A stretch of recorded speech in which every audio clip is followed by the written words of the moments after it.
Hello and welcome to my video that explains the steps to starting a travel softball team. This video is designed to be somewhat specific to girls' youth travel softball. So, before we even start, understand that I do have a complete special report which explains everything that you know to start and manage a girls' travel softball team. Just go to startatravelteam.com. You can also click on the link below this video and it explains the kinds of things that are in that report. So, to start a travel team in 5 seconds, the first thing you need to go to the ASA website and actually do the physical formation of the team. Now, I will caution you that the ASA website is not the most user-friendly thing in the world, and it can take a little bit of hunting around to really find what you really want. You need to also think about insurance and whether or not you're going to get insurance through ASA or USSSA. Personally, I think ASA, because they're the big dog, is really kind of the way to go. But that's the kind of decision that you should make based on the kinds of tournaments that are in your area.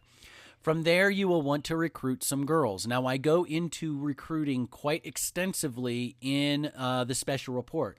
I also cover things like insurance and when you might or might not need to get it, as far as more details about ASA, USSSA, and Triple Crown. Like I said, that's in that special report at startatravelteam.com. And like I said, you can also click the link below this video.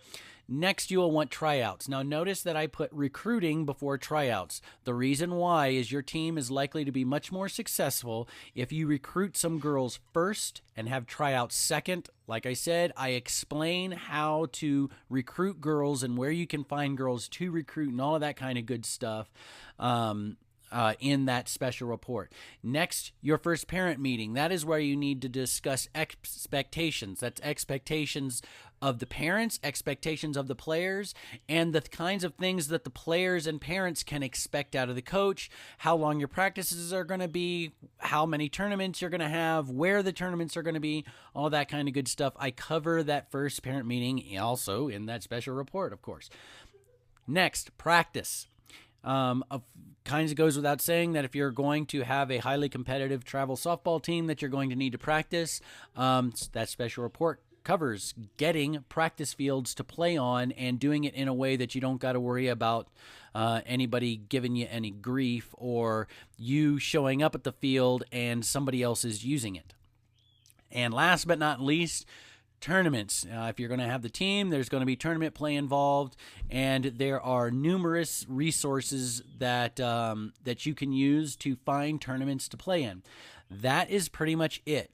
Now, I do realize that I ran through this kind of quickly to get the details on how you really start a girls softball travel team. I highly recommend that you go to startatravelteam.com. Just give your name and email address and I will send that off to you. You can hear from my voice, I'm a real person. I'm not some, golden-throated pitchman or anything crazy like that. I'm just looking to help you get started with getting your travel team going. If you have any questions, once you sign up, give your name and email address. I will be sending you emails. You can respond to any email that I send you and it will actually come to me. I actually read it. I will actually answer your question. If you need any help, advice, guidance, anything else like that, please don't hesitate to shoot me an email and ask.